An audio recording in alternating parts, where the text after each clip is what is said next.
Right, welcome back. Last time we went up, we went up in tech once and everything, and also did some professional army ideas and completed economic ideas. Yeah. Beyond that, I've also been trying to keep the nobility happy in preparation for future reforms, and well, things have been going decently with the Regency Council. I just hope it ends soon. I mean, there's a rebellion right here, right now, but ignore that. I mean, it's got to be dealt with before they even, well, have a chance of finishing the siege.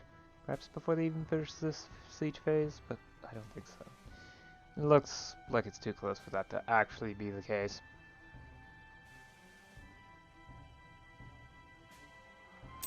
The month's in, and yeah. A water shortage. Well, it's good they came now. That's all of them. Apparently they had elephants. Yeah, I don't know either.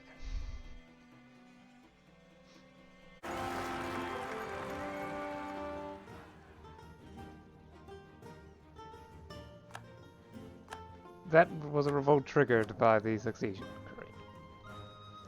At least the heir is good. Although only slightly younger, so he's probably going to end up succeeding when he's old. Higher skill +1, river skill +1, and then 4 to 10 pips.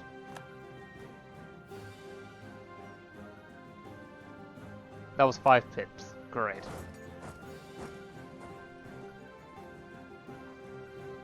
I don't really care about the spiritualists and chiefs. They're not the powers in the government. Right, let's deal with the latest revolt. Get rid of them, and yeah. Let's see. Okay, so corruption should begin. Okay, it's already begun to reduce. Let's see what the executive authority is now. 55%. I guess 343. Okay. As I figured. At the very least, power volume is now only 19.8. So this should start to reduce eventually. At the moment, it's going to take some time.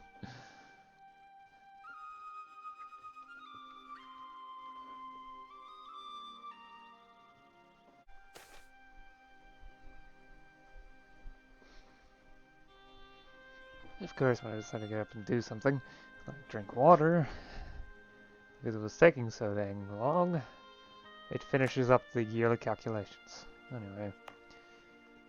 Yeah, that's done. Right, full core, and let's send the colonial reserve up to the north.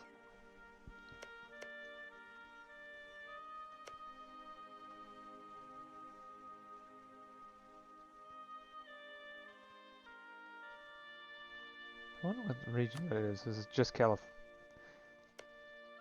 just California. If I want to learn more, I probably need to start stealing maps from France, but I'm not particularly interested in doing that. It sounds like a terrible idea. Oh, and I think I should grab the Good Sea provinces to the north.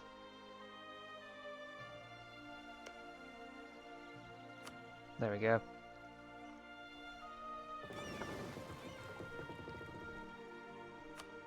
Right.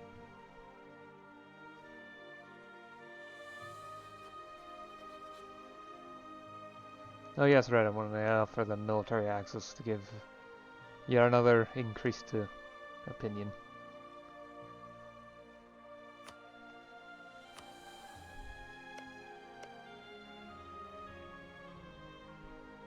Looks like Tsinsun-san is getting kicked in by Mixtech. Or not Mixtech, Zapotech.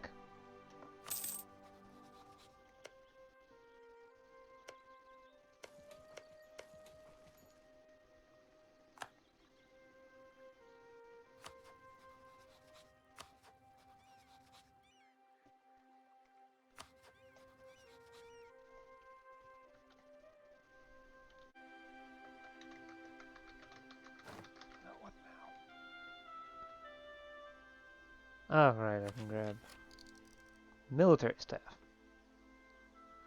Well, this actually gives me enough buffs to be reasonable.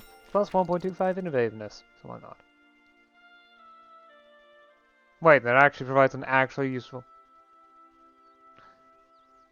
Oh, let me guess. It's the new system, but there are problems in that you need 2 specific idea groups.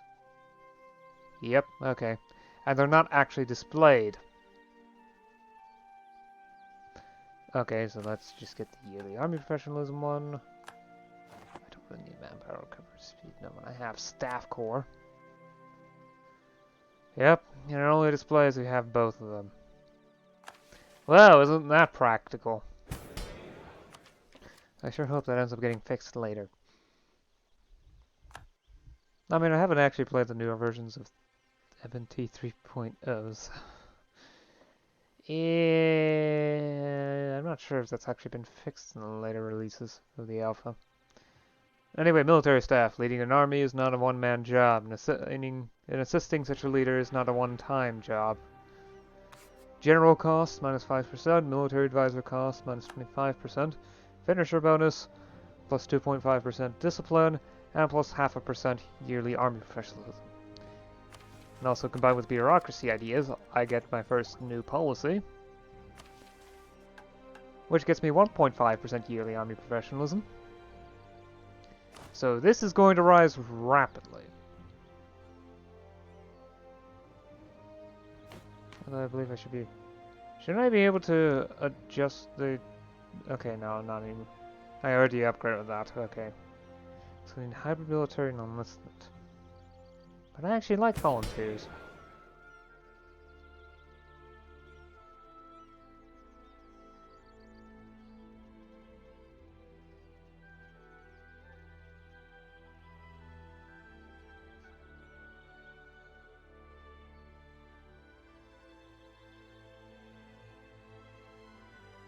Okay, so that would actually remove mercenary companies. Interesting.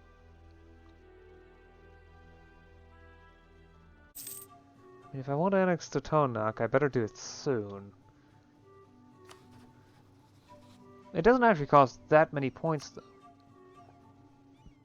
4 per month.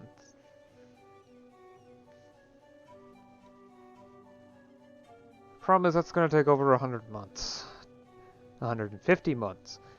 Okay, 164 months in total. That's quite a bit.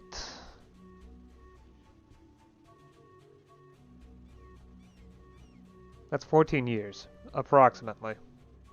Unless well, probably slightly less than that, but still. My point stands. That is quite a lot of time, so... Again, if I want to do it, I have to decide on doing it soon. There's also the problem that I want their cores to be taken... Oh, right, cores! I also want to get the opportunity to take the core, you know, get them their cores.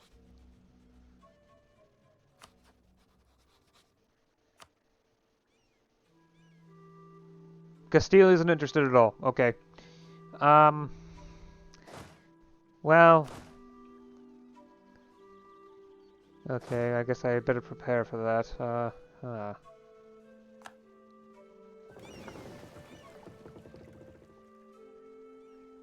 But I should stop recording now, so...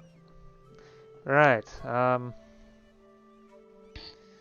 So, I've been working towards also diplo-vassalizing Tlaxica. The only reason why I haven't done so yet is that they got dragged into a war because Tlaco wanted to take advantage of Tzintzuntzan, having a bit of difficulty with Zapotec and Colima. And Caxcanas, who actually happens to be doing pretty well for themselves.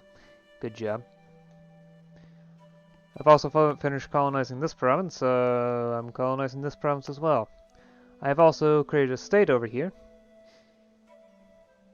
Although there's having to be a bit of difficulty because legitimacy lowered dramatically because of an event. One which I dislike greatly at the moment.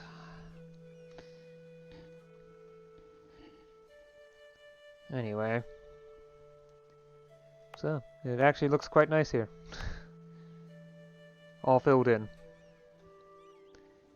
I'm also considering whether or not to annex Totonac, but well, I probably should have them grab territory before that. At the very least, a couple provinces to try to core. And also their core here. Plus this one as well. And I'm probably going to end up grabbing a couple provinces here too. Though I should take the time to improve communication once I grab them. However, it appears the colonial AI has not created any sort of harborage except for here. Choi. Yeah, that's gonna take some time to fix.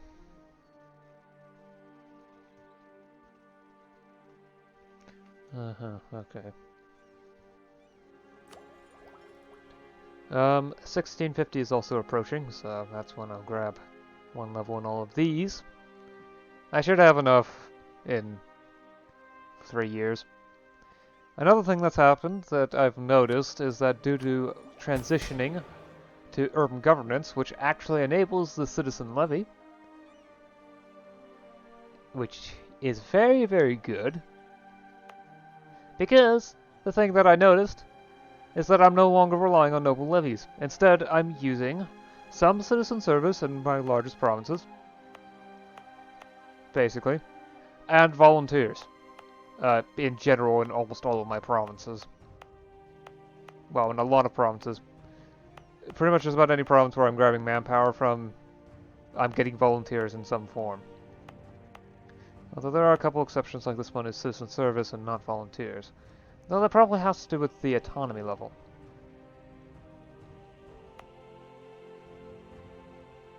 Or perhaps tax efficiency. I'm not actually sure. Oh well. I've also stolen some maps of the South Pacific from Castile. Not that interesting though. There's no real means for me to grab actual territory, or at least not easily. But maybe I should start looking into China. I would like to see how things are going over there. Even if it's just idle curiosity. I'm still 5th rank, and Aragon's still close behind. They might manage to hit 5th rank. Or Vajanajara will lose their 4th rank or something to, well, Academia, which will eventually come around, though it still hasn't appeared yet. However, it will once, yeah. Someone has managed to hit tech level 36 in 1640. Fact is, however, the institution has not appeared. It will eventually appear, yes, but it has not yet. I'm not even sure the countries that has managed. Okay, Bohemia is one of them. At the very least, Bohemia managed it, and I figure the more countries get it, the more likely it becomes. Because that's just sensible. Munster has level 36 and everything but admin tech, which it has 34. Wow, okay. I've also noticed that England has slowly been catching up in Miltech. They're still a few decades behind me, but at this point I don't think it's possible to get an expedition over there. However, there's still Denmark, that's tech level 29. I'm fighting against Novgorod.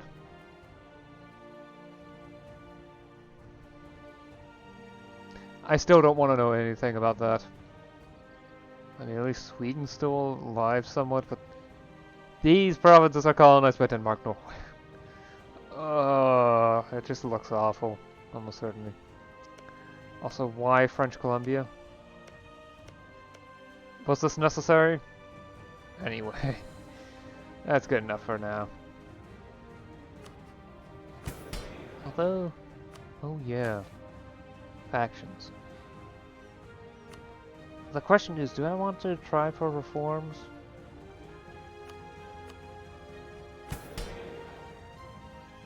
That's a question I can answer next time, yeah.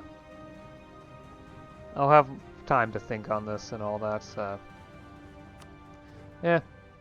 I'll see you again next time. Until then, bye.